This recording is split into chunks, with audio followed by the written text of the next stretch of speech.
Os quadros a óleo de Rugendas no Brasil. Rugendas não era um pintor. Sua vocação como artista foi a de desenhar. Por isso a surpresa ao ver que, também com o pincel, conseguia criar belas obras. A simples imodéstia a esse respeito está expressa na carta que enviou a seu amigo August von Platen, na qual orgulhosamente o convida a dar uma olhada nos óleos que havia pintado em Paris, com temática brasileira. Biblioteca do Estado da Baviera, Munique, Plateniana, manuscrito, nas palavras de Rugendas. Mais tarde, estando no México, escreve com certo ar faceiro a sua irmã, dizendo-lhe que até então não era do seu gosto pintar, mas que a partir dali já dominava as cores com soltura e já havia feito coisas que não lhe haviam saído nada mal. Biblioteca do Estado da Baviera, Munique, autógrafo J.M. Rugendas. Certamente Rugendas passou a gostar da textura que o pincel e o óleo davam às suas vistas. Tanto é assim que hoje se conserva nada menos do que 500 mil de pinturas, praticamente todas dedicadas a motivos latino-americanos. Nesse conjunto, a obra pictórica que realizou sobre o Brasil é numericamente pequena, porém, levando em conta o conjunto iconográfico do nosso país, Rugendas facultou-nos algumas das mais belas composições dedicadas à Mata Atlântica no século XIX. E há ainda que se dar destaque a essas pinturas como representantes de momentos cruciais na carreira do artista viajante. Os óleos nos quais Rugendas patenteou as cores do Brasil estão em 2 grupos de obras. O dos realizados na Europa depois do retorno da primeira viagem, que devemos datar entre 1829 e 1831, e o dos pintados durante e depois da segunda estada no Rio de Janeiro, ao concluir a grande viagem americana. As obras do primeiro grupo inauguram o trabalho de Rugendas com a técnica da pintura a óleo. Mais ainda, são uma brilhante manifestação que marca o início da preocupação do artista com a cor. Com exceção de uma ou outra aquarela e de uma escassa dezena de cartões com esboços parcialmente completados com pinceladas a óleo, que executou durante o período italiano de 1828 e 1829, até então Rugendas era um desenhista que se sobressaía, mas que não havia se exercitado tematicamente na técnica da pintura e quase não tinha usado a cor. Por isso surpreende a perfeição dessas telas brasileiras, realizadas não apenas com cuidadosa atenção ao desenho e à precisão das formas, questão que havia praticado desde sua infância e que exercitou diariamente durante sua estada no Brasil, mas também com inequívoco domínio da técnica pictórica e com um bem elaborado sentido de composição e tradição neoclássica. Cotejando a documentação com a obra correspondente ao primeiro período, até agora identificada, o total dessa produção inicial conta com 12 telas, se bem que não descartamos a possibilidade de esse número vir a crescer com futuros achados. O conjunto do qual temos notícias está assim constituído. 7 telas que foram mencionadas por Alexander von Humboldt em cartas dirigidas ao pintor entre 1830 e 1831, informando-lhe sobre sua sucessiva venda à Casa Real da Prússia. Dessas, 2 pertencem hoje à Fundação do Legado Cultural Prussiano, uma está nas mãos de particulares e outras 4 foram dadas como perdidas depois da Segunda Guerra Mundial, sendo que de uma delas há registro fotográfico em preto e branco. 3 pinturas que fazem parte da coleção dos príncipes de Tours and Taxis de Ratisbona, inventariadas nesta casa desde 1834.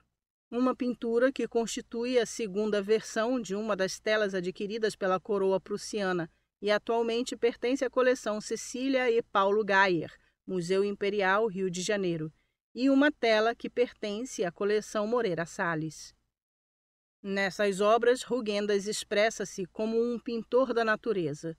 Seus quadros não retratam as belas e pitorescas vistas urbanas do Rio de Janeiro, que por meio de ilustrações de viajantes como Emeric Essex Vidal e Thomas Ender, e dos artistas residentes na cidade maravilhosa como Nicolas Antoine Tunay, já tinham adquirido o caráter da imagem por excelência do Brasil no século XIX. O Brasil que Rugendas retrata em seus olhos compõe-se das matas fechadas. São representações da floresta virgem. Depois de ter sentido os aromas da fama a partir das representações que fez das terras e das gentes brasileiras para as primeiras litografias de seu Viagem Pitoresca, o jovem artista passou a focar sua atenção no rico mundo vegetal da Mata Atlântica. Notamos que esse motivo passa a ser um objeto artístico bem definido, particularmente no olhar retrospectivo que Rugendas, estando na Europa, dirige ao mundo tropical brasileiro. Daí nasceram seus quadros pintados a óleo. São vistas de localizações genéricas nas quais executa, isto sim, estudos muito cuidadosos das múltiplas espécies perfeitamente identificáveis que compõem a população vegetal desse espaço. Essas composições respondem à proposta estética de Alexander von Humboldt, que propugnava uma modalidade de representação que contemplasse as plantas em seu ambiente. Tal como o naturalista prussiano descreve, primeiramente em Ensaio sobre a Geografia das Plantas, Paris, 1805, e depois em Quadros da Natureza, Stuttgart, 1808, é nos trópicos onde se encontra a mais linda região das palmeiras. É ali onde crescem as bananeiras, os adornos das regiões úmidas. Também as mimosas, árvores com folhas pequenas e delicadas, entre as quais se traduz agradavelmente o azul do céu. Ali não faltam as orquídeas, o máximo ornamento da vegetação tropical, que animam os troncos das árvores tropicais queimados por efeito da luz e as áridas quebradas rochosas. Há, ademais, as formas de gramíneas arborescentes que tanto enobrecem os trópicos, os gigantescos fetos arbóreos que, em companhia da quina, definem a feliz região da terra na qual predomina a doçura de uma primavera eterna. Humboldt, 1989, páginas 62 e 63. Idem, 1992, páginas 82 e 85. A superlativa valoração da vegetação tropical como motivo pictórico e as minuciosas e eruditas observações acerca dos diversos tipos de plantas que podem conviver num mesmo ambiente induziram a criação de uma nova linguagem artística para o registro da natureza de ultramar. A primeira ilustração que responde a essa proposta e que alcançou uma notável ressonância pública foi a obra do Conde de Clarac. Em sua Floresta Virgem, uma sépia exposta no Salão de Paris de 1819, o pintor representa, com riqueza de detalhes, uma a uma as plantas de um lugar qualquer da Mata Atlântica, que pôde contemplar pessoalmente durante uma estada de alguns meses no Rio de Janeiro, em 1816, e cuja meticulosa ilustração acabou depois de seu retorno à Europa. Em palavras do próprio Humboldt, a obra de Clarac representa pela primeira vez, com propriedade, a singularidade e as características das plantas. Essa composição alcançou uma grande difusão, tanto por meio de uma gravura como em cópias em cores, seja em têmpera ou a óleo. Desse modo, se os escritos de Humboldt deram a Rugendas um fundamento científico e teórico estético para a elaboração intelectual de suas pinturas, a famosa ilustração de Clarac constitui seu antecedente formal imediato. Comprova-se isso apenas olhando a Floresta Virgem do artista francês e as representações da vegetação elaboradas pelo nosso pintor. Rugendas, como antes dele Clarac, responde ao desafio lançado por Humboldt. Era a América o lugar onde os artistas deveriam estudar a natureza em função de sua exuberante riqueza, e nesse sentido o cientista havia exclamado: que belos motivos pictóricos para o pincel de um artista sensível. Humboldt, 1989, página 64. O conjunto de telas correspondente à segunda etapa da pintura brasileira de Rugendas situa-se cronologicamente entre sua chegada ao Rio de Janeiro em meados de 1845 e o início da década de 1850, quando de seu regresso a Augsburgo. Para esse segundo grupo, possuímos um precioso manuscrito do próprio punho de Rugendas, no qual faz uma detalhada relação do trabalho que realizou para a coroa brasileira, tanto no Rio de Janeiro como em Paris. Nesse escrito menciona também 4 quadros pintados por encomenda de Paulo Barbosa da Silva. O artista enviou esse documento a Martius, que provavelmente interveio como mediador ante os requerimentos de entrega das obras encarregadas por Barbosa, já na capital imperial. Essa nota não está datada, porém pensamos que deve ter sido escrita em 1855.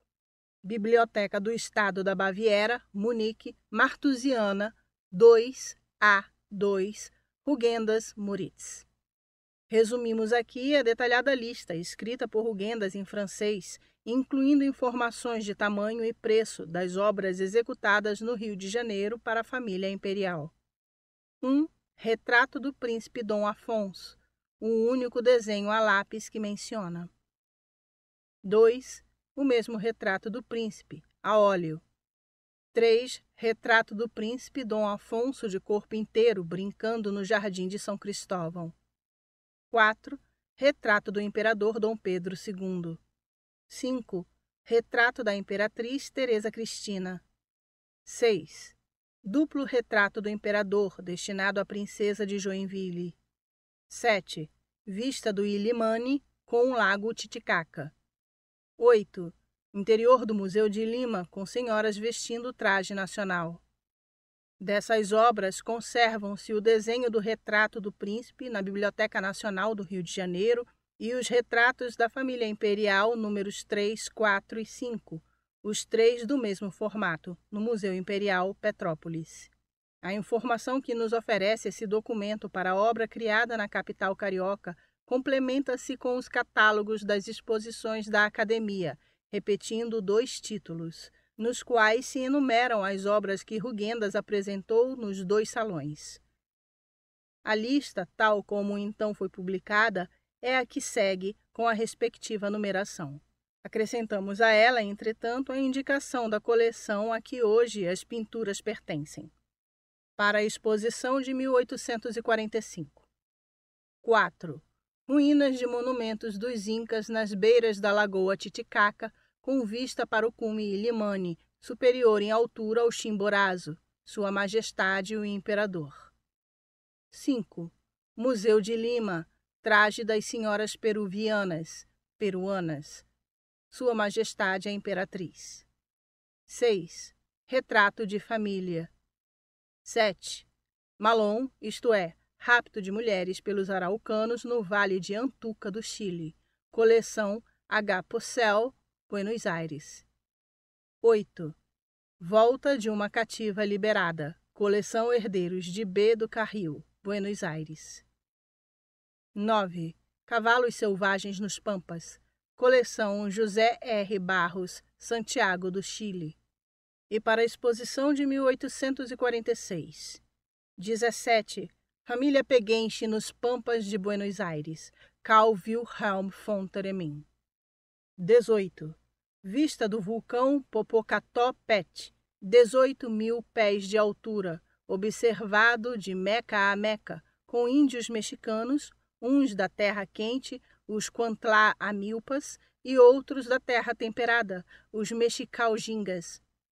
Diretor da Academia Imperial de Belas Artes, Museu Imperial, Petrópolis. 19. Gaúchos correndo um toruno. Conde de Rechberg. 20. Gaúchos correndo em observação com uma onça. Senhores Reimer e Bessinger. 21.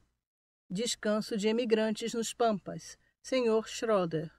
Coleção H. Porcel, Buenos Aires. 22. Interior de Mato Virgem. Ludovic Riedel. 23. As sumidades de Juncalílio no Passo de Uspallata, vertentes para o Chile. Senhores Lallemand. 24. Vista da Casucha no cume da mesma Serra dos Andes. Senhores Lallemand. Das 14 obras expostas, apenas 2 estão relacionadas ao Brasil. A primeira é o retrato de família, que, segundo o manuscrito de Rugendas, representa o Sr. Zurro, sua mulher e seus filhos no Andaraí. A outra, exposta em 1846, é o interior de Mato Virgem, que indica ser de propriedade do seu amigo Luiz Riedel. Não foi possível localizar nenhuma das duas obras até agora.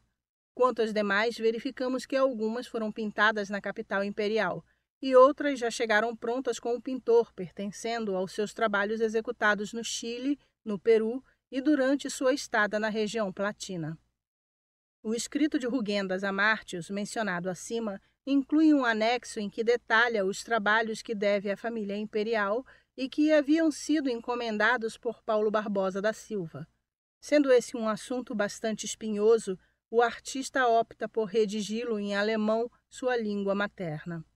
Em primeiro lugar, menciona o retrato do imperador de corpo inteiro e em uniforme, que provavelmente é o que hoje se encontra numa coleção particular no Rio de Janeiro.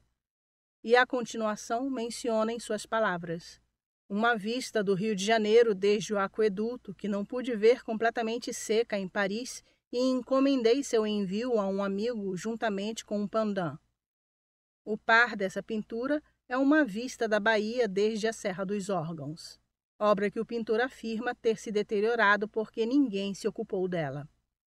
Finalmente, Rugendas alude a uma outra tela entre as que estavam sendo cobradas. Sobre esta, comenta que dispôs a entrega de um quadro, Selva do Brasil e Vida Familiar Peruana, cena num jardim.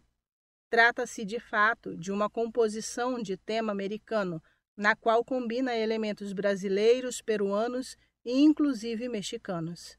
Essa obra foi localizada recentemente e pertence atualmente à coleção brasiliana do Banco Itaú, aqui catalogada sob o número O13. Por último, existe uma referência aqui em uma exposição em Lübeck, na Alemanha, em meados de 1847, o pintor apresentou uma pintura que se identifica simplesmente como Paisagem dos Arredores do Rio de Janeiro com vista para a Bahia. Boetker, 1898, 1/487, número 1. Mas que ainda não foi possível localizar. Conservou-se apenas uma fração da pintura brasileira documentada para a segunda etapa, em boa parte, retratos. Ao longo de sua carreira como artista viajante, Rugendas tinha adquirido bastante prática na execução de retratos, o que lhe havia proporcionado importante fonte de receita. Por imposição do mercado e, sobretudo, pela própria avaliação que o pintor fazia desse gênero, seus retratos a óleo costumam seguir a tradição neoclássica, cujo principal ponto de referência era, àquela época, a obra do francês Jean-Auguste Dominique Ingres. Seja ao pintar os membros da coroa ou também Luiz Riedel, Rugendas modela as figuras com grande perícia, dando-lhes plasticidade e volume. Aplica pinceladas suaves, curtas, que acabam se perdendo, sem que interfiram substancialmente na expressão do caráter que pretende dar a seus modelos. E costuma completar o motivo com elementos paisagísticos que têm o valor de atributos. Quanto às vistas da paisagem propriamente, já os títulos permitem-nos verificar que, por essa época, Rugendas havia incorporado, com frequência, elementos pitorescos sedutores à sua composição, enriquecendo assim a pintura com um teor mais rigorosamente científico que lhe havia inculcado Humboldt. Além disso, para esse momento, já tinha passado longos períodos nos quais seu trabalho havia se concentrado na pintura. Por um lado, devemos considerar a prática que adquiriu com os estudos a óleo sobre cartão de pequeno formato, trabalho essencial realizado durante os quase 3 anos de sua estada no México e a etapa correspondente ao registro da paisagem andina no Chile. Por outro, no curso da Grande Viagem Americana, Rugendas aventurou-se a pintar também telas em formatos maiores, de até uma média de 70 centímetros de altura por 100 centímetros de largura, que já eram bastante frequentes à data de sua passagem por Buenos Aires. Mas é sobretudo nas pinturas de motivos costumbristas, nos pampas e nas cenas dos raptos que se revela como um artista capaz de pintar em grande velocidade. traduzindo com pinceladas grossas e ágeis um sentido verossímil do movimento. Em geral, nessas obras que constituem um grupo relevante das pinturas que expôs no Rio de Janeiro, Rugendas sempre cuidou de um registro coerente da paisagem na tradição humboldtiana, oferecendo não apenas uma imagem da topografia, mas também uma identificação meticulosa das singularidades da vegetação autóctone. Porém, nas obras que pintou, já depois de seu retorno à Europa, constatamos uma tendência a criar uma linguagem menos rigorosa, com conotações mais abrangentes e não localista, de caráter amplamente americano. Uma obra emblemática da segunda etapa das suas viagens é a tela Vista da Baía de Guanabara desde a Serra dos Órgãos, assinada e datada na capital imperial em 1846, aqui catalogada sob o número O9. Essa paisagem brasileira, efetivamente, foi pintada ainda em terras americanas e põe em evidência a maestria que o artista havia conseguido ao combinar a observação naturalista com a menos motivos pitorescos da paisagem e da população. Para as obras referidas aqui, devemos somar os 4 óleos revelados na segunda edição, O11, O12, O13 e O21. E, por último, um pequeno grupo de pinturas de tema histórico, 2 delas do Brasil. Imagens. Página 40. João Maurício Rugendas. Fetos arbóreos na selva tropical brasileira, 1830, O3. Página 42. Conde de Clarac. Floresta Virgem, 1821. Coleção Pedro Correia do Lago, São Paulo, gravura, 53,5 por 75,9 centímetros. Retrato do Infante Dom Afonso, 1845, P94. Página 43. João Maurício Rugendas. Vista do Popocatépetl, México, 1846. Museu Imperial, Petrópolis. Óleo sobre tela, 46,5 por 38,3 centímetros. Retrato de Alexander von Humboldt. Página 44. João Maurício Rugendas. Autorretrato. O artista no seu ateliê, 1840-1842. Coleção Ricardo Claro, Santiago do Chile. Lápis sobre papel, 23 por 19 centímetros. Página 45. João Maurício Rugendas. Retrato de Luiz Riedel, 1846. O20. João Maurício Rugendas. Retrato de Dom Pedro II, 1846. O17. Os desenhos brasileiros de Rugendas. Rugendas foi um grande desenhista. Desde a infância adquiriu destreza nessa técnica e durante suas peregrinações como artista viajante neste lado do Atlântico, o lápis e o papel foram os seus mais íntimos companheiros. Eu me propus e me esmerei em ser ilustrador dos novos territórios do mundo descobertos por Colombo. Escreveu nos últimos anos de sua vida. Sentia a vocação de ser o pioneiro da arte num âmbito que, posteriormente, outros desenvolverão até as últimas consequências. Citado por Regnet, 1871, tomo 2, página 136. Excetuando-se uns poucos momentos de sua carreira artística, essa sua vocação manifestou-se em traços de grafite sobre papel. Para o primeiro registro de um motivo, ao observar qualquer detalhe curioso ou na ansiedade por apreender com rapidez um fenômeno passageiro, Rugendas sempre recorreu a essas ferramentas primárias, de maneira que hoje conhecem-se nada menos que 3.000 imagens, entre desenhos, estudos e apontamentos a lápis, realizados pelo artista ao longo de sua vida. O total do corpus de desenhos brasileiros de Rugendas deve ter constado originalmente de pouco mais de 500 mil de folhas. Desse conjunto, temos localizados aproximadamente 70%. Inicialmente, esse legado conservou-se de forma bastante coesa, à exceção das folhas que o artista foi deixando nos locais que visitava durante suas viagens. Estas eram, sobretudo, retratos que o ajudavam a custear seu sustento, obras que depois se dispersaram.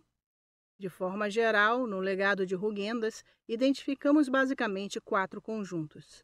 Uma parte passou às mãos da empresa científica de Langsdorff e atualmente encontra-se nos fundos do Arquivo da Academia das Ciências de São Petersburgo, em cujos inventários existem hoje 79 desenhos de sua autoria. A outra parte deve ter ficado nos ateliês litográficos de Engelmann, onde serviu de base para a elaboração das gravuras. Não temos conhecimento, entretanto, de qual seria o volume total desse conjunto, mas conservou-se, isto sim, uma série de 42 estudos originais do artista viajante que pertenceram ao editor. Tais estudos encontram-se numa pasta que, além do Ex Libris de Engelmann, leva no frontispício uma inscrição de Rugendas, esboços, estudos de animais, riscado, de Moritz Rugendas, Diner e Costa, 1999, páginas 81 a 93. A julgar pelos comentários de Engelmann, formulados em tom de queixa na correspondência com seus sócios alsacianos da fábrica de papel de parede Jean Zuber e companhia, a maior parte dos desenhos de Rugendas era composta por esboços que ainda precisavam de muita elaboração antes de serem passados à pedra litográfica. Arquivos Municipais de Mulhouse, Fundo Juliard Engelmann, código I9TT2B5. Isso indica que, em geral, esse conjunto de desenhos incluía apenas excepcionalmente composições acabadas, prontas para serem transformadas em gravuras. Esse, inclusive, é um dos motivos que explicam a grande interferência que os litógrafos tiveram nas composições das imagens, que foram publicadas em Viagem Pitoresca. Mesmo assim, diante da crise financeira da empresa de Engelmann, este declarou aos seus parceiros comerciais que venderia os desenhos originais de Rugendas quando fosse concluída a produção do livro. Carneiro, 1979, páginas 43 a 49. É a essa dispersão que pertence a pasta de desenhos mencionada acima. O terceiro grupo de desenhos, que constitui, tanto em quantidade como em qualidade, o ponto mais relevante de todo esse legado, permaneceu nas mãos do próprio artista, até que foi comprado pela Coroa da Baviera em 1848, junto com a totalidade de sua produção americana. Esse acervo foi incorporado posteriormente ao Gabinete da Obra Gráfica, o Kupferstichkabinett, e finalmente passou à atual coleção de arte gráfica de Munique, a Staatliche Graphische Sammlung München. Já o último conjunto é composto pelas obras que Rugendas escolheu para guardar consigo, à hora de entregar seu acervo à coroa bávara. Trata-se, sobretudo, de croquis que, depois de sua morte, foram cedidos ao Museu de Augsburgo, sua cidade natal. Entretanto, no início do século XX, começou a grande odisseia pela qual tem passado o legado brasileiro de nosso artista. Em 1928, o Gabinete da Obra Gráfica de Munique vendeu a parte brasileira desse acervo. Os compradores foram Clóvis Ribeiro e Oste Rodrigues, que projetavam a criação de um museu com essa coleção brasiliana, como descrevemos no primeiro capítulo deste livro.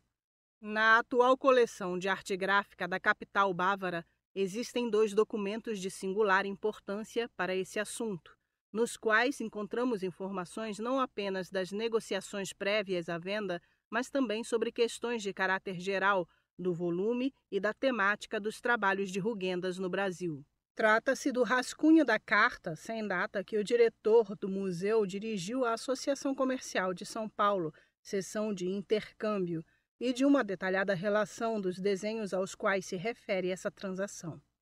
O documento responde à solicitação dos futuros compradores que procuravam informação sobre o conteúdo da obra de Rugendas que era conservada nessa instituição. Aí, inicialmente, o diretor enuncia um total de 440 estudos de tema brasileiro pertencentes aos fundos do museu e, continuando, escreve: poderíamos entregar a maior parte desses 440 desenhos. Porém, considerando que o interesse primordial dos motivos representados é de caráter etnográfico, sugerimos ao Museu de Etnografia de Munique que conservasse uma pequena seleção. Aí foram escolhidas 45 folhas, das quais só poderíamos entregar-lhes fotografias. As restantes 395 folhas, que são de grande relevância científica para uma coleção brasiliana, estão à sua disposição. Coleção de Arte Gráfica de Munique, manuscrito, na palavra de Rugendas. O teor geral da carta deixa-nos entrever que, nesse momento, a obra de Rugendas não oferecia maior atrativo para o museu alemão. Tanto é assim que, depois de detalhar as informações pedidas sobre os desenhos correspondentes ao Brasil, oferecem-se também outros conjuntos do legado do artista viajante, dos quais se faz sucinta relação, mencionando globalmente todos os temas e países sul-americanos que inclui, ficando de fora da oferta unicamente a parte mexicana. A venda dos desenhos de tema brasileiro e de uma parte dos correspondentes à Argentina e ao Uruguai materializou-se em abril de 1928, existindo para isso inclusive a referência a uma decisão tomada em nível ministerial na Baviera, em 27 de julho de 1927. Wost Rodrigues e Clóvis Ribeiro adquiriram então um total de 395 folhas.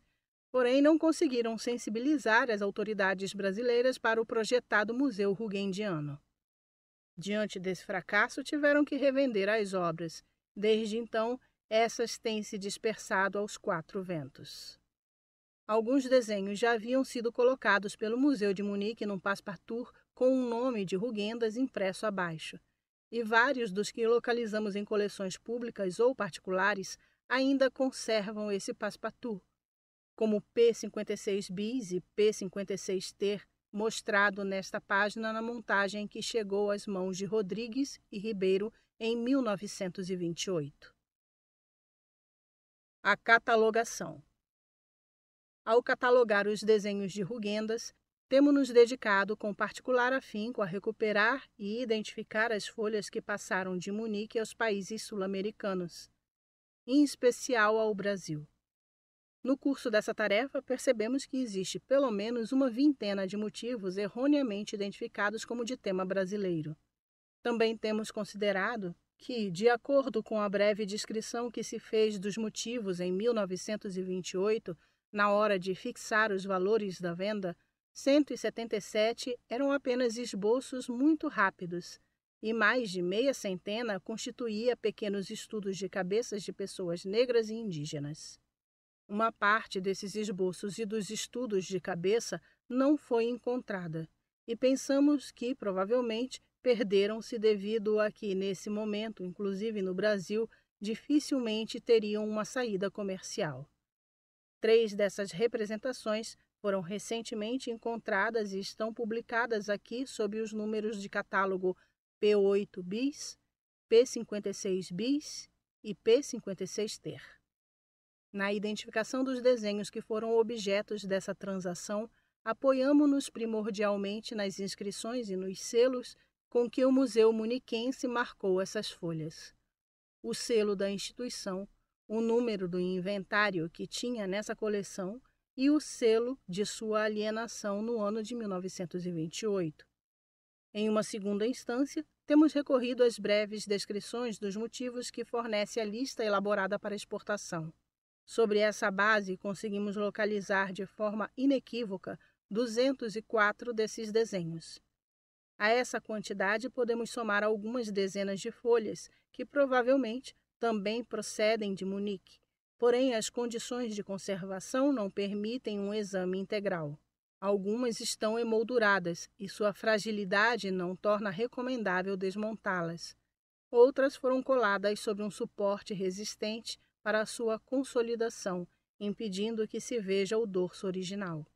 Para a história desse legado rugendiano, é importante a constatação de que o Museu Alemão realizou uma busca esmerada dos estudos de tema brasileiro à época que se negociava a venda. Porém, recentemente, numa reorganização da obra de nosso artista conservada nessa coleção, apareceram 20 novos desenhos sobre o Brasil, particularmente estudos de figuras, que se encontravam confundidos com trabalhos de tema hispano-americano. Ao organizar seus estudos a lápis, fruto das viagens pelo continente americano, o próprio Rugendas definiu conjuntos para sua obra, umas vezes com critério geográfico, outras em função da temática.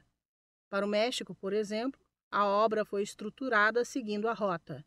Para o Peru, além do aspecto geográfico, incluíram-se também categorias de folhas sobre temas históricos e arqueológicos.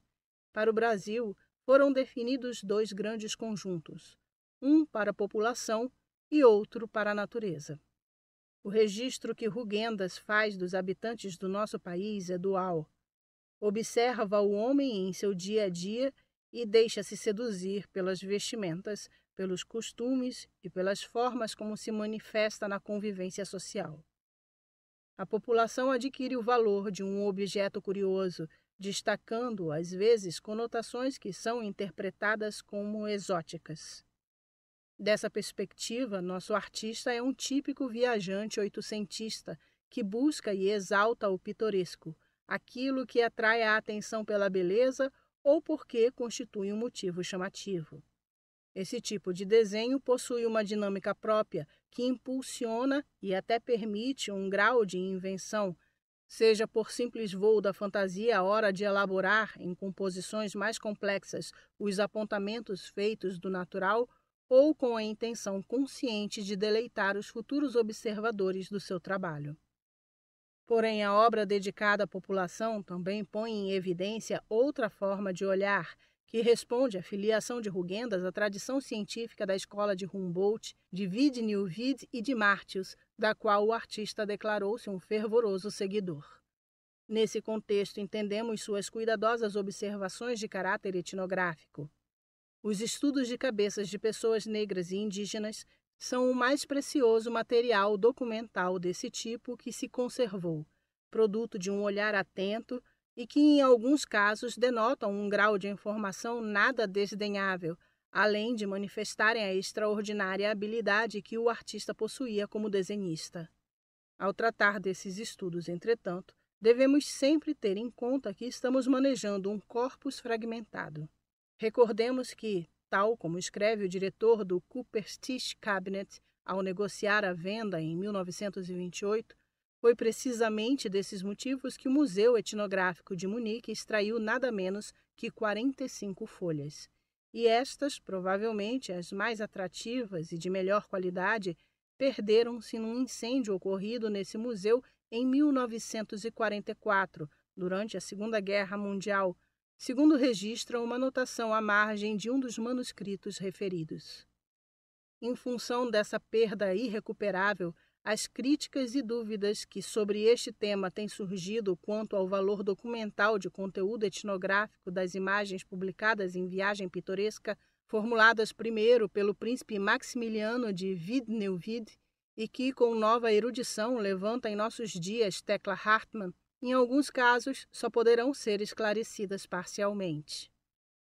Essas limitações não constituem, sem embargo, um obstáculo intransponível em nossa proposta de desvelar a intenção com a qual Rugendas foi compondo seu quadro do Brasil, e a dualidade do olhar que dirige ao homem dessas terras se nos apresenta como um dos traços essenciais de sua obra.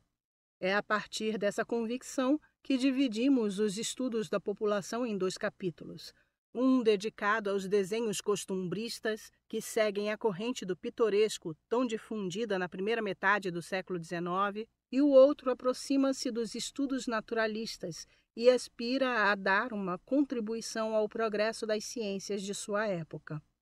No capítulo correspondente ao registro da natureza e da paisagem em contrapartida, não encontramos inovações temáticas.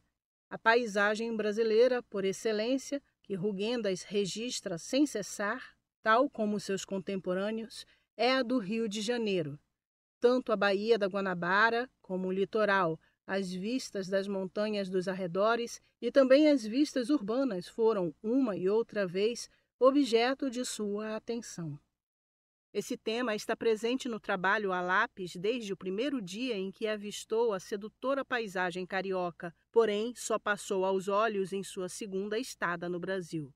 Contudo, Rugendas nunca se detém a desenhar um belo edifício. Só ocasionalmente observa o perfil de alguma rua com as fachadas das casas e, quando o faz, é sobretudo como pano de fundo para cenas costumbristas. Em si mesmo, esses não são motivos que mereçam sua atenção. Isso é ainda mais notório nos temas retratados no percurso por Minas Gerais. As cidades apenas parecem ter atrativo como conjunto urbano para serem apreendidas com a totalidade da paisagem, jamais em detalhes. A natureza, ao contrário, ganha outro tipo de valoração. As montanhas merecem toda a atenção de seu lápis e em vistas amplas, mas também em estudos que chegam inclusive a focalizar as características morfológicas das rochas. Igualmente, verificamos que a vegetação não é incorporada à paisagem como um simples acessório. As árvores figuram entre seus desenhos com o máximo de detalhe, umas vezes como estudos de caráter científico, outras como meros apontamentos. Esses desenhos de motivos pontuais da natureza encontram uma equivalência nos estudos acadêmicos da figura humana dos pintores de temas históricos. Percebemos que o ilustrador da paisagem interpreta esses estudos de plantas, de árvores ou de pedras como seus deveres acadêmicos, a partir dos quais logo conseguirá um registro seguro de vistas paisagísticas. Ao revisar a totalidade dos desenhos de Rugendas que se conservam, vemos que, ao longo dos anos, existe tanto uma continuidade temática como uma surpreendente continuidade técnica e estilística em seus traços. Sua biografia impõe-nos uma divisão cronológica, que aqui resumimos globalmente em função de suas duas estadas no Brasil. A primeira na década de 1820 e a segunda em 1845-1846. Efetivamente, à hora de estabelecer a catalogação, sempre temos observado esse critério. Contudo, foi com dificuldade que conseguimos diferenciar os trabalhos da primeira etapa daqueles que realizou 20 anos mais tarde. O artista desenvolveu desde muito cedo uma linguagem que lhe permitia reter rapidamente com traços contínuos e seguros os motivos que chamavam a sua atenção, executando-os quase sem levantar o lápis. Com esse procedimento, apreende vistas da paisagem, figuras e, inclusive, complexos motivos da natureza. A esse tipo de trabalho pertence, por exemplo, um grande número das folhas dedicadas à Baía da Guanabara, nas quais dá a entender que joga com a intenção de construir uma vista circular, isto é, um panorama de 360 graus. Porém, ao mesmo tempo, encontramos desenhos de uma elaboração muito complexa. Assim, ao realizar retratos ou estudos de cabeças, elabora um modelado da figura a partir de uma multidão de traços curtos, feitos com um lápis brando, cujo curso costuma fazer desaparecer, espalhando com o dedo as partes mais densas, a ponto de a silhueta definir-se mais por um contraste de claro e escuro do que por uma delimitação linear. Foi precisamente essa versatilidade no desenho que lhe abriu as portas no início de sua carreira, fazendo dele um ilustrador ideal para uma expedição científica. Posteriormente, o cultivo dessa habilidade associada a uma singular capacidade de observação encantou Humboldt, que reconheceu em Rugendas o melhor ilustrador da natureza americana. Durante toda a sua vida, essa perícia foi uma espécie de carta coringa, com a qual granjeou simpatias, realizando retratos, fazendo caricaturas ou deixando apontamentos em diários de visitas domésticos. E numa visão retrospectiva, constatamos hoje que, com seu lápis, esse artista viajante instituiu-se talvez como o maior cronista visual do continente americano nas primeiras décadas da vida independente. Imagens. Página 46. João Maurício Rugendas, Estudo do rosto de um jovem negro tatuado na testa, 1822 a 1825, p. 51. Detalhe. Página 48. P56 bis e P56 ter apresentados juntos num passepartout, como foram adquiridas por Rodrigues e Ribeiro em 1928. Pasta de desenho de Rugendas com o ex-libris do editor Engelmann em 1828. Página 49. João Maurício Rugendas, Estudo de cabeça de um negro, interrogação, com torso de perfil à esquerda, 1822 a 1825. p. 48. João Maurício Rugendas, Coroação de Dom Pedro I, Rio de Janeiro, 1822, C3. Selo da Coleção de Arte Gráfica de Munique, SGS, com o número de inventário e carimbo da venda de 1928. Página 50. João Maurício Rugendas, Grupo de Botocudo caminhando na mata próximo a uma fazenda, Minas Gerais, 1824, p3. João Maurício Rugendas, Vista Panorâmica de Salvador, Bahia, 1846, A115. Página 51. Grupo de negros com araucária e cavaleiro ao fundo, 1824, interrogação, C49. Página 53. João Maurício Rugendas, Cachoeira em Ouro Preto, Minas Gerais, 1824, A68. Na página anterior, 52, João Maurício Rugendas, Estudo de Plantas, Jacarandá, 1822 a 1825, A167. A viagem pitoresca de Rugendas. Em 1835, a Casa Litográfica Engelmann e Companhia de Paris trazia a público em 2 edições, uma em francês e outra em alemão, o álbum Viagem Pitoresca através do Brasil, de João Maurício Rugendas.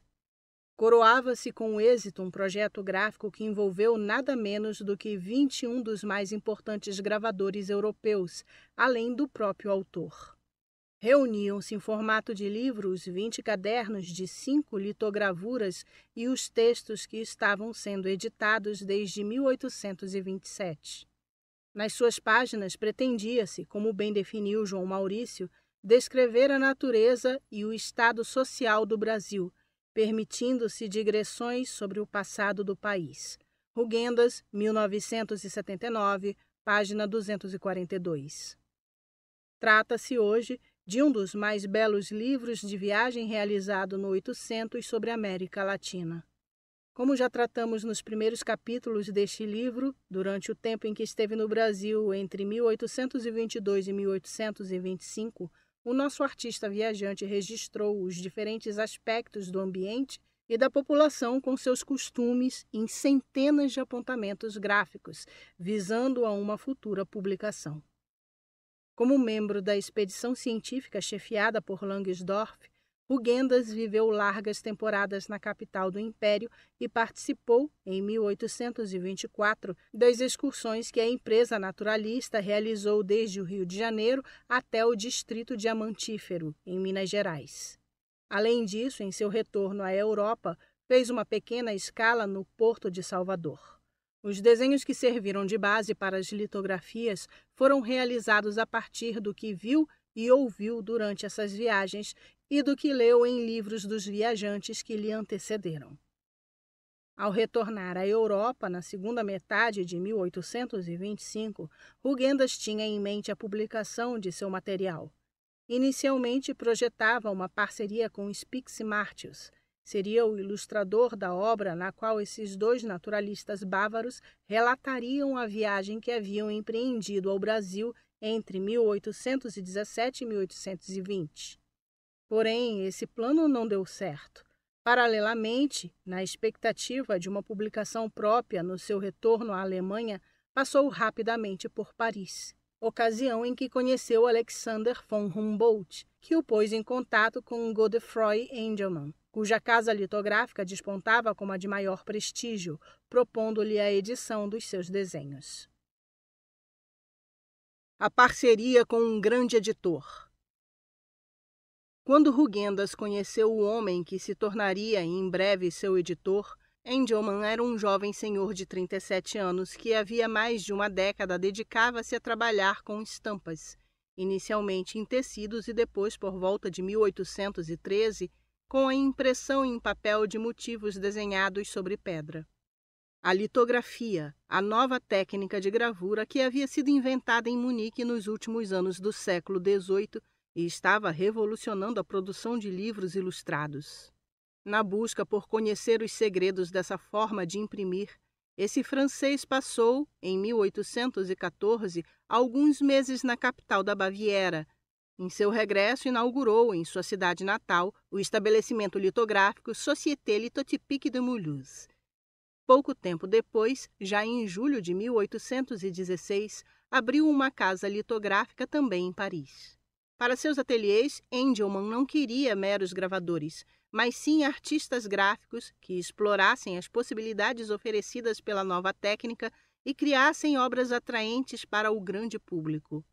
Estabeleceu contato e convidou a colaborar nessa empreitada alguns dos maiores artistas do momento, entre eles François Gérard, Carle e Horace Vernet, e posteriormente Richard P. Bonington.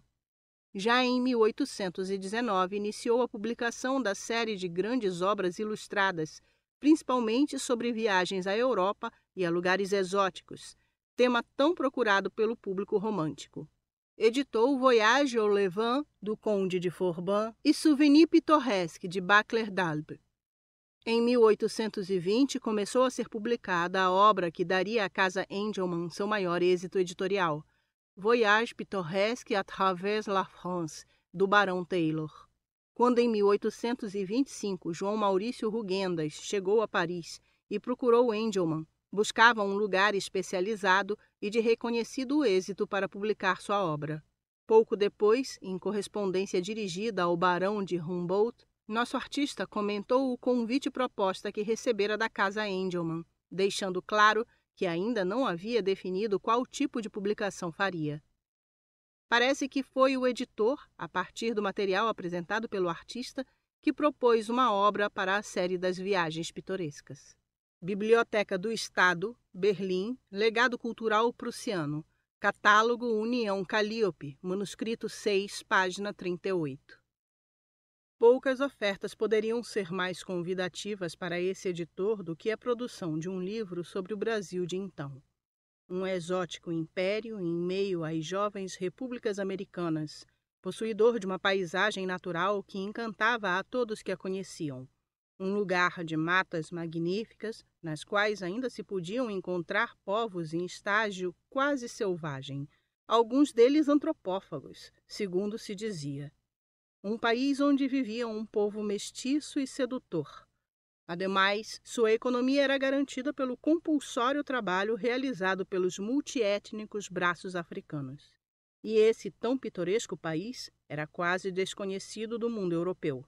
Para o grande público, existiam poucas publicações ilustradas sobre o universo dessa ex-colônia lusitana.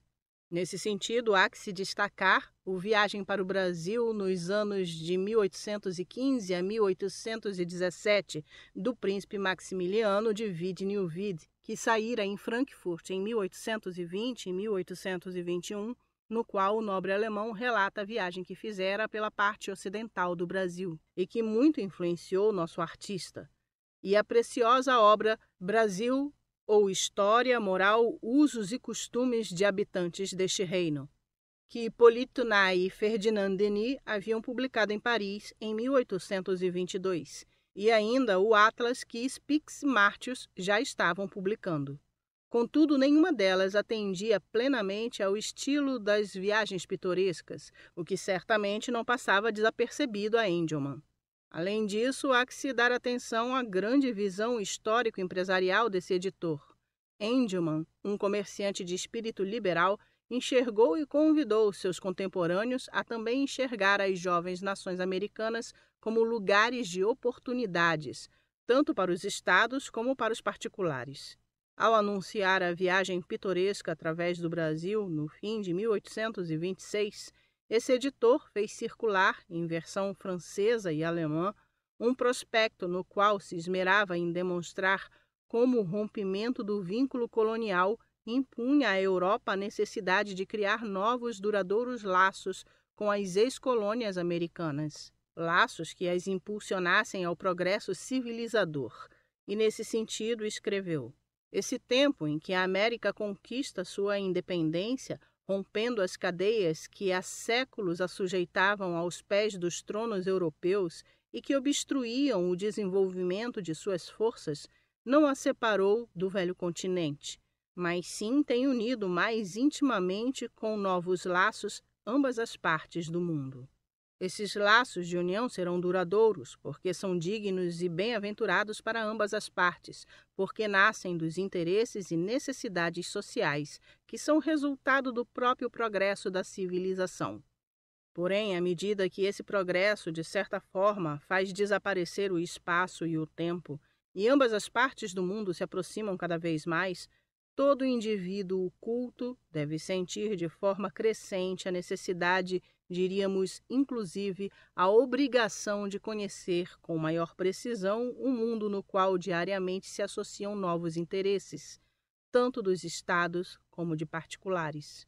Um mundo ao qual diariamente se dirigem novas esperanças, que diariamente ocupam um espaço maior nas nossas ideias, nos nossos sentimentos, na nossa existência toda. Um mundo que diariamente se faz mais importante para o homem de Estado, para o estudioso, para o comerciante, enfim, para o homem em geral, em todas as circunstâncias. Engelmann, 1826. O livro de Rugendas, portanto, em consonância com a perspectiva romântica e civilizadora do seu editor, deveria mostrar ao mundo uma parte dessa América livre, o Brasil, enfocando-a de forma sedutora e positivamente construtiva, um lugar de oportunidades. Livre das algemas coloniais, o Brasil deveria aparecer como um lugar no qual diariamente se associavam novos interesses, tanto de Estado como de particulares, com vista ao progresso da civilização. E essa imagem seria construída por nosso artista ao longo das páginas do seu livro, em textos e estampas. A feitura do livro. Para realizar essa tarefa, em meados de 1826, João Maurício mudou-se para Paris e logo deu início aos trabalhos para a composição do livro. Um álbum de formato em fólio, composto por 20 cadernos, que seriam publicados paulatinamente, tendo cada um deles 5 pranchas, agrupadas em 4 grandes divisões. A primeira, com 6 cadernos, está destinada à paisagem e engloba majoritariamente vistas do Rio de Janeiro e de Minas Gerais, e umas poucas da Bahia e de Pernambuco. A segunda, com 4 cadernos, intitula-se Tipos e Costumes, e nela trata-se primeiramente de alguns povos indígenas, da população negra depois, e por último da população branca. A terceira, com 6 cadernos, é uma miscelânea temática, que trata dos usos e costumes dos índios, da vida dos europeus e dos europeus na Bahia e Pernambuco. A quarta e última divisão está inteiramente dedicada aos usos e costumes dos negros. No total, apresenta-se um conjunto de 100 litografias, sendo que 98 foram baseadas em traços de Rugendas e 2 nos de Jean-Baptiste Debré. Em ambos os casos, indica-se que tiveram como ponto de partida desenhos feitos do natural. Dessinés d'après nature. A casa de Engelmann e companhia lançou simultaneamente 2 edições, uma na língua materna do autor, com o título Malerisch Reisen Brasilien, e outra em francês, com a tradução de Marie-Philippe Aimé de Golbery, Voyage pittoresque dans le Brésil, tal como vinham sendo apresentados os fascículos. À exceção do idioma, essas edições são idênticas. Até os títulos das pranchas foram impressos em francês em ambas as versões. O primeiro fascículo chegou ao público já no início de 1827. Engelmann previa que os cadernos seriam lançados a cada 6 semanas, devendo completar-se a edição do livro em pouco mais de 2 anos. Reveses econômicos, porém, fizeram a produção prolongar-se por 8 anos, sendo concluída somente em 1835. As assinaturas obtidas inicialmente para levar a cabo a edição não conseguiam cobrir os altos custos da produção. Isso foi provocando atrasos na aparição dos fascículos, o que, por sua vez, contribuía para dificultar ainda mais a venda das assinaturas, e algumas acabaram sendo canceladas. Archive Municipal de Mulhouse, Fundo Juliard Engelmann, 19TT2B7. O processo editorial passou por uma longa interrupção de aproximadamente 3 anos, e Engelmann só conseguiu retomar os trabalhos do Viagem Pitoresca no início de 1834, graças a um empréstimo do seu conterrâneo, o sócio Jean Zuber, um próspero empresário de uma das maiores fábricas de papel de parede da Europa à época, que o auxiliava desde os primeiros anos da fundação da Casa Litográfica Parisiense. Carneiro, 1979, páginas 34 e 39. No início, Rugendas havia acompanhado os trabalhos e interveio inclusive como gravador, mas diante da incerteza e dos atrasos, sempre impaciente, fez novos planos e viajou para a Itália na segunda metade de 1828, desligando-se do processo de produção do livro e deixando tudo nas mãos do editor. Posteriormente, em 1831, embarcou rumo ao México, dando início ao seu grande tour pela América. A documentação da Casa Engelmann põe em evidência as angústias do editor, que constatou as dificuldades com as quais os gravadores frequentemente se deparavam para interpretar os desenhos do artista viajante, o que tornava evidente a necessidade de contar com a presença de Rugendas. Engelmann chegou inclusive a pensar em forçá-lo a permanecer em Paris e não viajar, mas prevaleceu a prudência, já que nada se poderia fazer nesse sentido, considerando que o atraso na edição dos fascículos dava razão a Rugendas. Archive Municipal de Mulhouse, Fundo Juliard Engelmann, I9TT2B5. Acompanhando a trajetória do nosso artista, não nos parece que Rugendas tenha se importado muito com a produção de sua obra gráfica. Depois de receber da Casa Engelmann os honorários pelo seu trabalho e desde o momento em que empreendeu a viagem à Itália, praticamente abandonou o projeto nas mãos dos editores e gravadores e deu curso à vida de viajante. Não obstante, a história da recepção do Viagem Pitoresca põe em evidência o interesse e a curiosidade que os fascículos despertavam. Embora a obra permanecesse inacabada por vários anos, os fascículos tiveram ampla divulgação e contribuíram para dar fama ao artista alemão. Humboldt explode em elogios ao ver as primeiras pranchas. Martius e Wied também elogiam a qualidade das composições, embora apontem imprecisões na representação da natureza tropical. Por sua vez, em 1830, o próprio Rugendas apresenta-se como um artista consagrado perante J.F. Blumenbach, 1752-1840, o velho professor de anatomia e antropologia de Göttingen, com quem Humboldt e Wied, entre muitos outros viajantes, haviam estudado. O renome obtido com a obra inconclusa acompanha o artista até na Grande Viagem Americana. Assim, por exemplo, no porto chileno de Valparaíso, travou relações com os membros da expedição do Beagle em julho de 1834, e tanto o capitão Robert Fitzroy, 1805-1865, quanto Charles Darwin, 1809-1882, ao aludirem em sua correspondência aos encontros com Rugendas, fizeram comentários elogiosos sobre a viagem pitoresca. Keynes, 1979, página 231.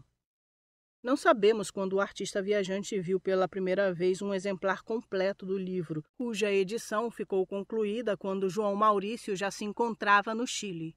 Mas tudo indica que só tomou conhecimento do êxito alcançado por essa publicação ao retornar ao Brasil em 1846, principalmente quando foi agraciado pelo imperador Pedro II com a Ordem do Cruzeiro do Sul. Entretanto, desde o lançamento, esse livro-álbum tem se tornado uma obra de referência para o conhecimento do Brasil oitocentista, tanto na Europa como entre nós. Aqui circulou amplamente na sua edição francesa, sendo muito bem aceito pela sua beleza e pela maneira benevolente com que trata a nossa sociedade. Depois, desde o início do século XX, suas pranchas têm sido amplamente reproduzidas como gravuras decorativas e, principalmente, como ilustrações em livros didáticos. Hoje, Rugendas é um dos principais criadores da iconografia brasileira e suas imagens fazem parte, até de maneira subliminar, do imaginário nacional. Rivaliza-se apenas com Jean-Baptiste Debré, autor de Voyage pittoresque historique au Brésil, publicado em Paris em 1834. Porém, há de se olhar para esse livro não apenas como um documento de uma época, mas também como uma obra que responde a interesses do editor e do próprio autor, e à demanda do mercado.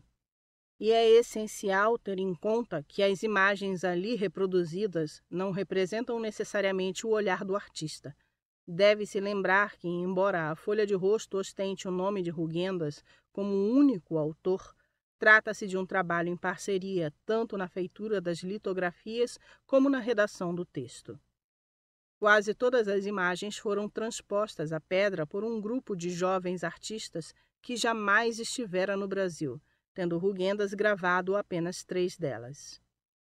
Esses artistas, como já observou Thekla Hartmann em seu importante estudo sobre a documentação iconográfica do século XIX, entendiam seu trabalho em termos de arte gráfica e não de representação gráfica. Suas estampas destinavam-se a ilustrar livros de viagens dirigidos ao grande público e, portanto, não tinham a intenção de registrar dados e eventos de modo objetivo. Isso era tarefa reservada àqueles que se dedicavam a trabalhos de cunho científico.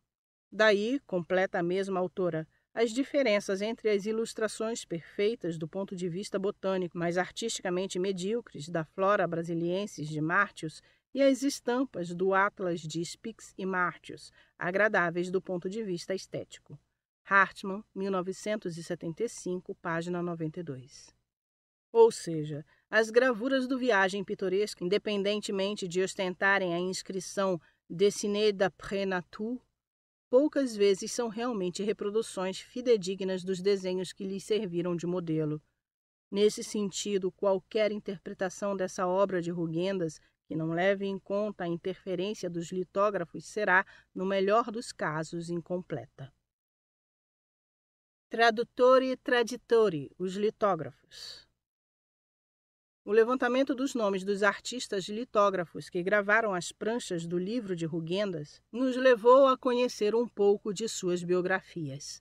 Constatamos que Engelmann buscou especialistas em composições de paisagem, de cenas costumbristas e retratistas para trabalharem no Viagem Pitoresca empregando suas habilidades específicas.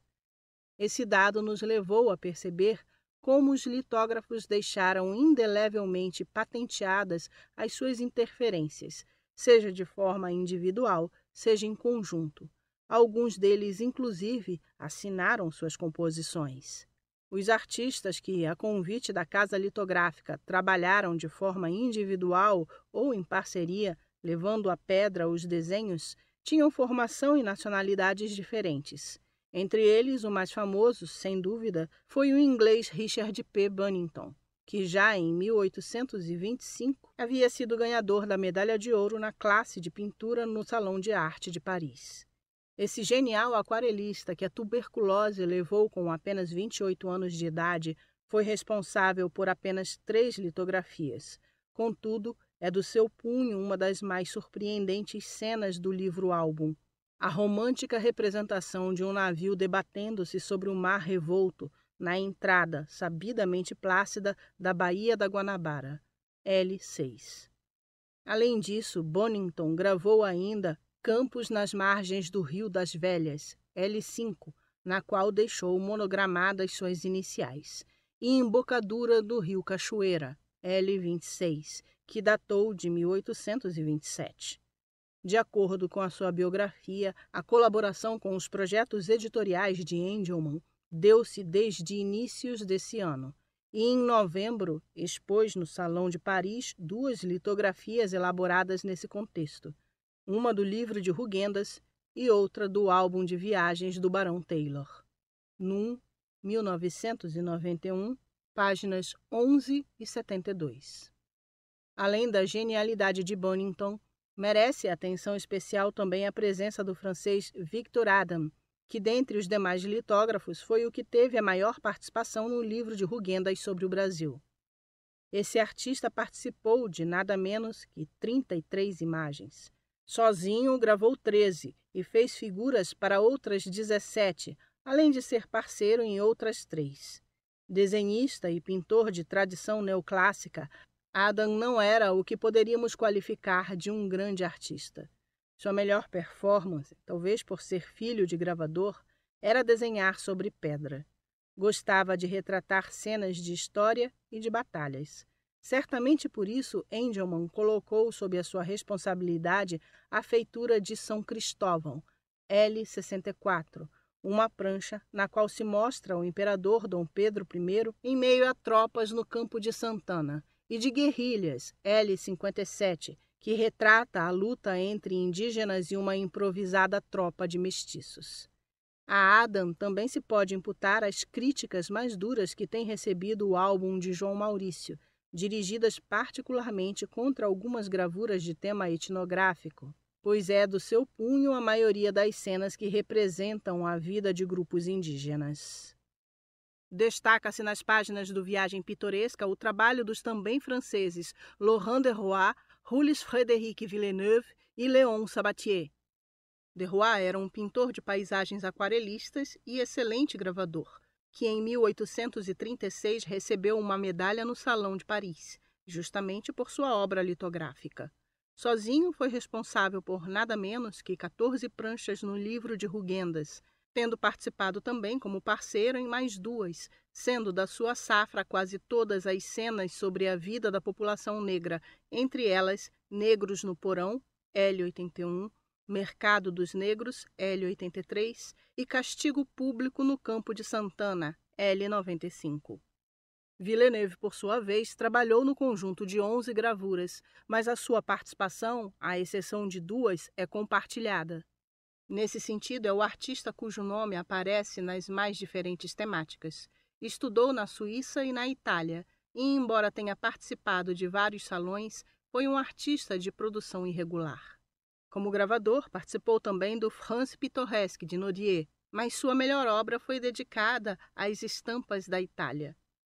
Já Sabatier, embora fosse um pintor de paisagem com motivos arquitetônicos, no livro de Rugendas teve um trabalho de forma heterogênea, participando como gravador principal ou como figurista em temáticas variadas. Para os retratos, Engelmann buscou Nicolas Eustache Morin, pintor especializado nesse gênero e que também sabia defender-se como litógrafo. Sozinho foi responsável por 8 gravuras sobre indígenas negros e brancos, personagens anônimos da misturada população brasileira. São dele quase todas as gravuras dos estudos das cabeças que registram as diferentes etnias de africanos e ameríndios.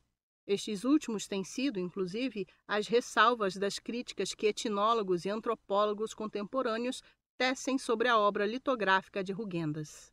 Engelmann também foi muito pontual ao selecionar Alphonse Bichebois, pintor especializado em paisagens, para litografar algumas das mais bonitas vistas que fazem parte do livro-álbum do nosso artista viajante, como, por exemplo, a popularíssima Vista do Rio de Janeiro, tomada nas proximidades da Igreja da Glória, da qual Adam foi o figurista. L9. Além desses, Rugendas contou com mais uma dezena de outros gravadores para a construção de seu livro. Todos eles estavam longe de ser simples artesãos copistas. Eram, isto sim, artistas com formação nas academias, alguns até premiados no Salão de Paris. Nesse sentido, pode-se compreender a soltura com que interferiram nos desenhos ao gravá-los em pedra. Isso era, em nosso entender, o que lhes pedia a casa impressora. Resumimos a participação dos diversos gravadores na produção das pranchas na tabela reproduzida no final deste capítulo, página 67.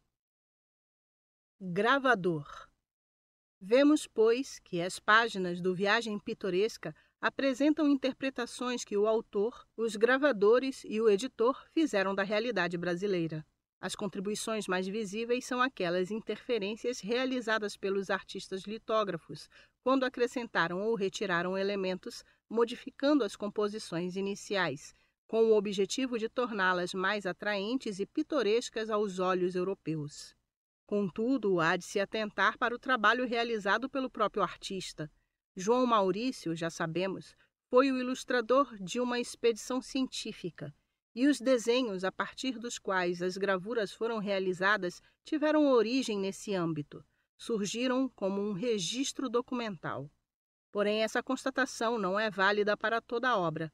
Embora as gravuras ostentem a referência de terem sido tomadas do desenho feito ao natural, sabemos hoje que, na sua primeira viagem ao Brasil, nosso artista viajante não esteve, por exemplo, nem no sul da Bahia, nem em Pernambuco. Portanto, seus desenhos desses lugares estão baseados em referências de segunda mão. Também é discutível sua presença em aldeias indígenas ou ainda num porão de navio negreiro. Por outro lado, mesmo tratando-se de lugares nos quais possivelmente esteve, não é de todo garantido que tenha registrado o motivo in loco, principalmente quando se trata de composições. Para entender essa questão é fundamental a discussão que Hartmann traz no trabalho que citamos acima. Ao analisar as representações dos povos indígenas nos livros dos viajantes que aqui estiveram no século XIX, essa brilhante antropóloga chama a atenção para as discrepâncias existentes entre os originais realizados pelos artistas e as ilustrações publicadas nos livros, demonstrando a necessidade de se conhecer e manipular a documentação iconográfica original. Só assim pode-se emitir um juízo sobre esses trabalhos. Seguindo as pegadas de Hartmann, buscamos nas centenas de desenhos que João Maurício Rugendas realizou durante sua primeira estada no nosso país, hoje espalhados em coleções públicas e particulares, principalmente no Brasil e na Alemanha, aqueles que poderiam ter orientado as composições das litografias. Nessa busca, demos especial atenção aos esboços prévios, nos quais o desenhista tomou seu apontamento gráfico mais preocupado com um registro verossímil do que em elaborar construções estéticas. Encontramos uma boa quantidade de croquis e notas visuais que ajudaram na elaboração do conjunto de imagens do Viagem Pitoresca. Às vezes, são apenas detalhes de figuras, outras figuras completas e, excepcionalmente, complexas composições. Em estudo anterior, tivemos oportunidade de publicar os 42 desenhos que se conservam numa pasta intitulada Skizzen von Moritz Rugendas, que pertenceu a Engelmann e que hoje fazem parte do acervo da Biblioteca Brasiliana Gita e José Mindlin, estudando-os como desenhos preparatórios para algumas das gravuras da Viagem Pitoresca, em especial a intitulada Ponte do Cipó, Diner e Costa, 1998 e 1999. Agora voltamos a esse assunto de maneira mais intensa. Aqui tomamos as centenas de desenhos que Rugendas produziu entre 1822 e 1825, até agora conhecidos, e os relacionamos com os temas litografados no livro-álbum, procurando conhecer a carpintaria dessa obra que tanto nos tem influenciado. Para tanto, partimos da catalogação do acervo, cruzando as informações visuais com as referências que pudemos extrair de manuscritos e da bibliografia de referência. Também demos especial atenção ao trabalho realizado pelos artistas litógrafos, tentando identificar quais as suas contribuições ao trabalho de Rugendas. E o texto? Da mesma maneira, perguntamo-nos ainda como foi concebida a narrativa que acompanha as ilustrações. Muito se tem escrito e discutido sobre a autoria do texto do Viagem Pitoresca. A raiz da dúvida está na informação difundida pelo Dicionário Biográfico Alemão 1875-1910, no verbete Rugendas, 1889. Ali lemos que a obra apareceu litografada pelos melhores artistas com o título de Voyage pittoresque dans le Brésil, em 20 entregas, cada uma de 5 folhas, com texto em alemão e francês de Victor-Aimé Hubert, Paris, 1827-1835, na Casa Engelmann.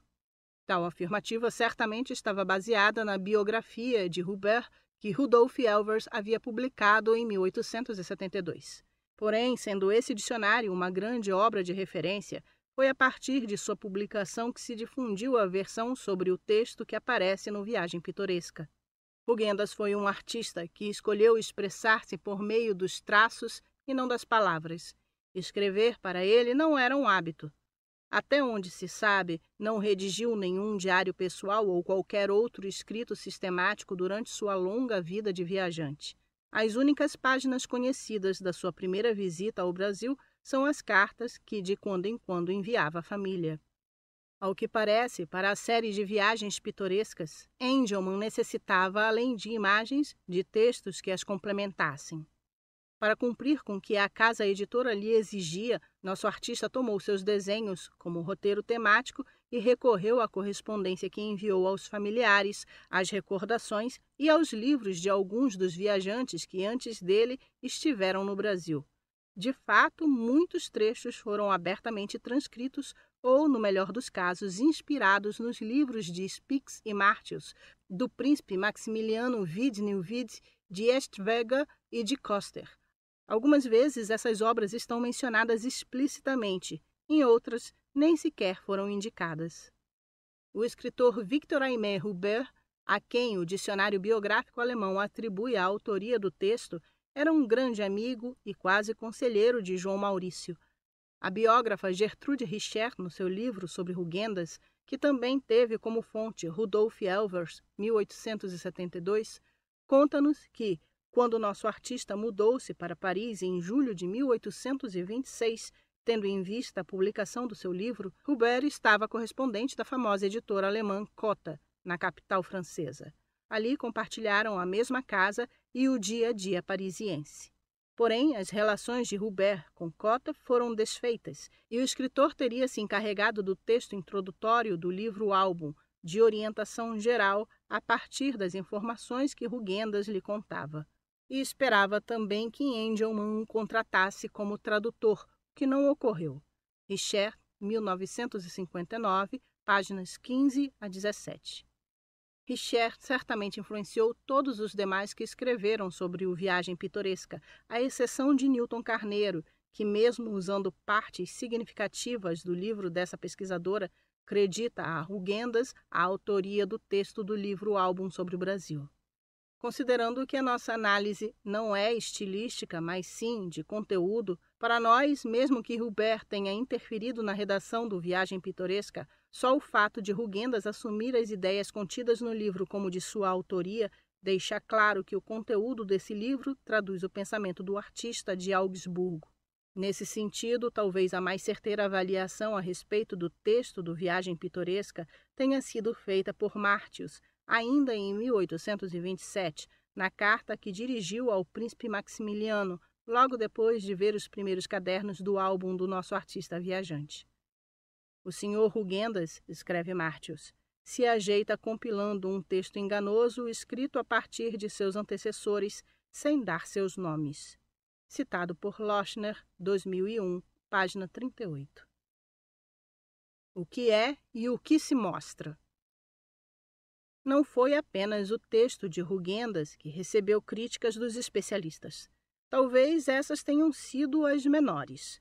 Foram as imagens apresentadas no Viagem Pitoresca os alvos mais certeiros para aqueles que esperavam que o livro do nosso artista viajante trouxesse subsídios fiáveis para o conhecimento do mundo tropical e receberam uma obra mais bonita do que documental. Já em junho de 1827, Martius escrevia ao príncipe Maximiliano de Wied-Neuwied, lamentando: Eu vi o primeiro caderno de desenhos de Rugendas. Parece-me que há aí mais bom gosto que verdade. Assim, por exemplo, na selva aparecem pássaros africanos e na região de montanhas há araucárias junto com palmeiras. Citado por Lochner, 2001, página 38. O naturalista certamente se referia aos flamingos que apareceram na prancha Floresta Virgem de Mangaratiba, L3, e à imensa araucária que convive na mesma paisagem com uma palmeira na Cascata da Tijuca, L12.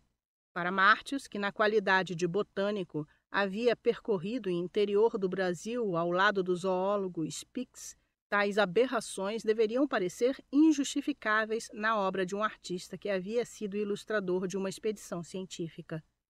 O mesmo deveria pensar o seu interlocutor, o príncipe Maximiliano, que também conhecia as plantas brasileiras. Em carta anterior, datada de 11 de abril, Martius já havia comentado com seu correspondente: "Tenho visto várias coisas da obra do Sr. Rugendas. É recomendável em qualquer caso pela concepção artística e por aquele agradável trabalho próprio de toda a litografia francesa. Pelo demais, isso sim, deve notar-se que a maior parte dessas representações foi elaborada na Europa." Citado por Lochner, 2001, página 38.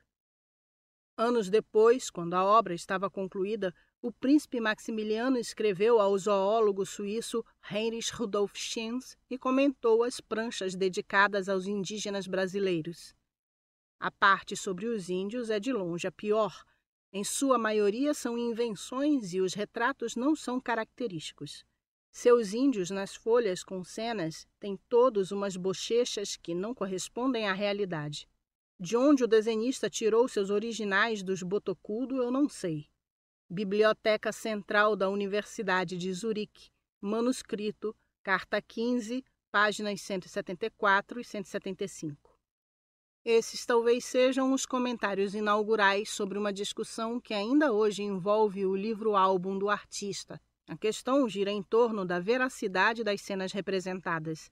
Esses naturalistas esperavam encontrar nas páginas do Viagem Pitoresca informações visuais que pudessem contribuir para o desenvolvimento da ciência, para o conhecimento de lugares distantes, para o desvendamento dos povos que ali habitavam. Enfim, buscavam dados documentais sobre essas terras, para eles ainda quase desconhecidas.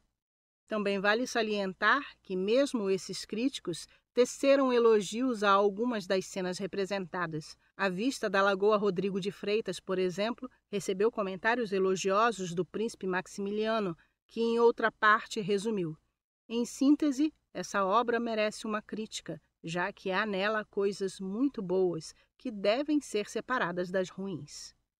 Biblioteca Central da Universidade de Zurique, manuscrito, carta 15, páginas 174 e 175. As coisas boas seriam, no entender desse aristocrata viajante, aquelas imagens que representam motivos reconhecidos como verossímeis, e as ruins, obviamente, o seu oposto. Essa questão ainda hoje paira no ar. Os desenhos permitem-nos identificar algumas das diferenciações existentes, assim como perceber a participação de Rugendas nas modificações e ainda a responsabilidade dos artistas litógrafos. Para nós, no entanto, uma vez que cada uma dessas pranchas oferece diferentes informações e possibilita conhecer facetas da realidade e indícios da mentalidade daquela época, todas as pranchas têm o mesmo valor documental. E, embora seja importante ter claro quais são as diferenças entre os esboços iniciais e as imagens litografadas, acreditamos que mais importante é entender o que poderia ter levado às eventuais mudanças. O texto de Engelmann contido no prospecto ajuda-nos a perceber qual foi o pano que serviu de fundo à gestação das imagens, e a narrativa de Rugendas acrescenta dados. Em busca de um significado. Desde que foi lançado, o Viagem Pitoresca tornou-se uma obra de referência para aqueles que queriam conhecer a natureza e a população do Brasil, um espaço sobre o qual, então, pouco se sabia. Rugendas e seu editor tudo fizeram para apresentar este país como um lugar bonito, exótico e extremamente atrativo ao mundo europeu, ainda mais nos convulsionados anos 1830. Publicado em 2 línguas e recheado de bem elaboradas imagens, pôde penetrar rapidamente no imaginário das sociedades francesa e alemã. A expressão dessiné d'après nature, inscrita ao pé das gravuras, procurava certificar a veracidade do conteúdo. Contudo, ao compararmos o conjunto de desenhos e as litografias que compõem os motivos apresentados no livro de Rugendas, vemos que o realismo não foi o amparo do seu teor. O Brasil que João Maurício havia levado consigo em seus apontamentos visuais tinha uma natureza exuberante, porém era mais pobre, mais desigual. As pranchas, por sua vez, trazem idealizações, tanto na representação das paisagens e nas cenas costumbristas, como nas composições sobre a população. Buscam justamente responder aos anseios daqueles que projetavam sobre este espaço sul-americano um lugar para seus sonhos, sejam de sobrevivência ou de uma fuga romântica para o reencontro com o mundo natural. A expressão desenhado do natural apresenta nesta obra, como em tantas outras publicadas na França nesse período, uma exigência desse público e não um compromisso com os lugares realmente vistos. Para compor seu livro, nosso artista não apenas se serviu de sua experiência de artista viajante, mas também fez amplo uso de escritos e ilustrações daqueles que o antecederam, notadamente dos livros de seus conterrâneos, Spix e Martius, e do príncipe Maximiliano, e teve o auxílio do grupo de competentes litógrafos da Casa Engelmann. João Maurício Rugendas esmerou-se em atender a um público ávido pelo pitoresco. Temos, portanto, uma bela obra, longe, porém, de um livro de caráter documental.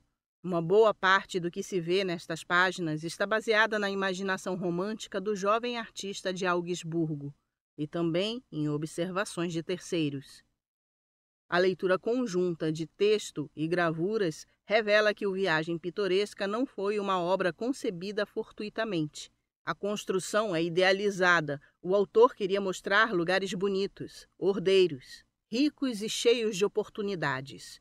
Isso torna-se mais explícito ao tratar da população. Porém, também as cenas de derrubadas das matas, de garimpos e mesmo de exuberante vegetação e da vida citadina pretendem pôr em evidência a abundância de oportunidades que o jovem império oferecia para o progresso civilizador europeu. Esse aspecto, aliás, é consoante com as palavras que Engelmann imprimiu no seu prospecto em 1826, no qual anunciou a obra de Rugendas. Ao observar o trabalho realizado pelos litógrafos, por sua vez, percebemos que eles realmente interferiram na obra de Rugendas, seja em um sentido estético, como Bonington, seja com alterações de caráter conceitual, como Adam. Contudo, vemos também que, em muitos casos, as mudanças ou foram sugeridas pelo nosso artista ou resultaram da escassa informação que Rugendas passou aos gravadores. O caso mais comum verifica-se nas pranchas que representam as cenas relacionadas à vida dos povos. Muitas das diferenças entre os esboços e as cenas litografadas foram introduzidas com a intenção de adaptar seu conteúdo ao sentido da narrativa. Dentro desse mesmo espírito, talvez tentando responder a uma exigência do mercado e do seu editor, João Maurício empenhou-se em alargar o espaço físico da sua rota. Incluiu nas gravuras motivos localizados no sul da Bahia, em São Paulo, em Goiás e em Pernambuco, cenas que foram idealizadas a partir de informações de segunda ou mesmo de terceira mão, e para as quais chegou a pedir o auxílio de Jean-Baptiste Debré. Mas no mergulho nas fontes iconográficas e escritas sobre a vida e a obra do nosso artista, percebemos que, inclusive quando trata de lugares nos quais efetivamente esteve, cria cenas baseadas em informações literárias. Isso é mais flagrante nos motivos referentes à vida de indígenas e negros, mas também acontece em paisagens comuns, como no caso específico da prancha Floresta Virgem de Mangaratiba, L3. Porém, devemos lembrar sempre que a obra propõe uma viagem pitoresca através do Brasil, isto é, João Maurício Rugendas concebeu seu livro como uma obra pitoresca, que representa a diversidade com linguagem amena e não como uma publicação de caráter documental. O Brasil que o nosso artista viajante quis mostrar foi o espaço americano com o qual sonhou e com prazer levou as páginas do seu livro, repartindo-o com o público que ansiosamente o esperava. E nesse sentido, talvez nos sirvam as palavras de Gombrich, quando nos convida a entender a velha ideia de sentido comum, de que uma obra significa o que seu autor pretendeu que significasse, e que é essa a intenção que o intérprete deve fazer o possível para averiguar. 1983, páginas 15 e 16. Tabela que compila os gravadores, o total de gravuras que realizaram e como trabalharam na obra de Rugendas. Victor Jean Vicente Adam, 1801-1866. 33 litografias, 13 sozinho, 3 em parceria, 17 como figurista. Jean-Baptiste Arnaud, 1788-1865. 2 litografias, uma sozinho, uma em parceria. Richard Parkes Bonington, 1801-1828. 3 litografias, 2 sozinho, em uma, Adam fez as figuras.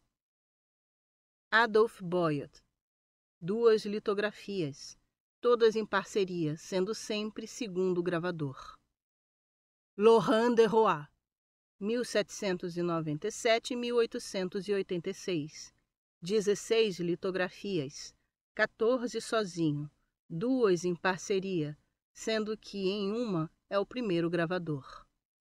Jean Jacotet, 1806-1843, 2 litografias, uma sozinho, uma em parceria com Boyot, que fez as figuras. Alexis Victor Joly, 1798-1874, 5 litografias, 3 sozinho, 2 em parceria, sendo o segundo gravador de uma das imagens litografadas por Rugendas. Louis Le Bornet, 1796-1865, uma litografia, sozinho. Vicente Le Camus, 3 litografias, todas como segundo gravador. Adam é o primeiro. Eugène Le Poitevin, uma litografia, segundo gravador. Villeneuve é o primeiro. Nicolas Eustache Morin, 1799-1850. 8 litografias, todas sozinho. Alexandre Jules Montelier, 2 litografias, uma sozinho, em uma Adam fez as figuras. João Maurício Rugendas, 1802-1858. 3 litografias, 2 sozinho, uma em parceria. Léon Sabatier, data de nascimento desconhecida, morte em 1887. 9 litografias, 3 sozinho, em uma é o segundo, em 4 contou com as figuras de Wattier. Jean-Louis Turpin, nascimento em 1801, data de falecimento desconhecida. 3 litografias, uma sozinho, em uma faz somente as figuras, em uma tem o auxílio de Adam na figura. Vicent Viard, 3 litografias. Em todas, Adam é o figurista. Pierre Roche Vigneron, 1789-1872. 5 litografias, todas sozinho.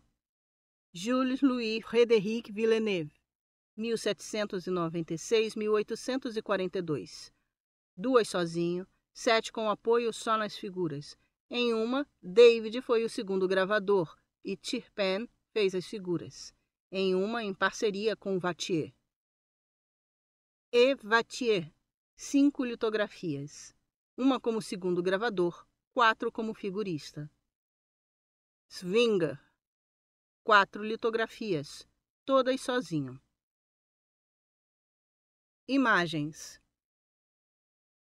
Página 54. Folha de rosto da primeira edição do Viagem Pitoresca, versão francesa. Página 55. Prensa litográfica no século XIX. Detalhe: gravura anônima. há cerca de 1840. Página 56. Maximilian von Wied-Neuwied. Família indígena em viagem, 1820. Heinrich Ludwig Brunner, Frankfurt. Em Wied-Neuwied, 1820-1821. Viagem ao Brasil, prancha 10. Página 57. João Maurício Rugendas. Colônia europeia nas proximidades de Ilhéus. L74. Página 58. João Maurício Rugendas. Puri. L34. Detalhe. Página 60. João Maurício Rugendas. Entrada na Baía do Rio. L6. Página 61. João Maurício Rugendas. Guerrilhas. L57. João Maurício Rugendas. Estudo de nu. Indígena puxando algo. 1824. P. 28. Página 62. João Maurício Rugendas. Ponte de Cipó. L54. Página 63. João Maurício Rugendas. Floresta Virgem de Mangaratiba, na província do Rio de Janeiro. L3. Página 64. João Maurício Rugendas. Lagoa Rodrigo de Freitas. L65. Página 65. À esquerda, João Maurício Rugendas. Cascata da Tijuca. L12. Ao lado, João Maurício Rugendas. Família de índios Botocudo. L31. Página 66. João Maurício Rugendas. Botocudo. L32.